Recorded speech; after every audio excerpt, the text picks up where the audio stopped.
വിളക്കിൻ്റെ പേരാണ് കൃഷ്ണകിരീടം. ഇതിൻ്റെ ഉയരം 8 അടിയാണ്. ഇതിൻ്റെ വെയിറ്റ് വന്നിട്ട് 700-750 കിലോ തൂക്കം വരുന്നുണ്ട്. ഇതിൻ്റെ പ്രത്യേകത എന്താണെന്ന് വെച്ച് കഴിഞ്ഞാൽ 108 തട്ടുകളാണ് ഇതിലുള്ളത്. ഒരു വിളക്കിൽ 108 തട്ട് എന്ന് പറയുമ്പോൾ അത് അപൂർവത്തിൽ അപൂർവമാണ്.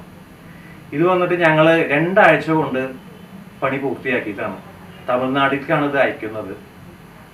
അപ്പോൾ ഇതുപോലെ തന്നെ ഒരുപാട് വിളക്കുകളും വിഗ്രഹങ്ങളും ഞങ്ങൾ ഉണ്ടാക്കി കൊടുക്കാറുണ്ട്. ഞങ്ങൾ 1925 തുടങ്ങിയ സ്ഥാപനമാണ്. നടവരമ്പ് കൃഷ്ണ മെറ്റൽ സ്റ്റോഴ്സ് എന്നാണ് ഞങ്ങളുടെ കടയുടെ പേര്. തൃശ്ശൂർ റൗണ്ടിൽ തന്നെയാണ്. ഇപ്പോൾ 100-ാം വർഷത്തിലേക്ക് കടന്നുകൊണ്ടിരിക്കുകയാണ്. എല്ലാം വടക്കുന്നാഥൻ്റെ ഒരു ഐശ്വര്യം അത്രഞ്ഞുള്ളൂ.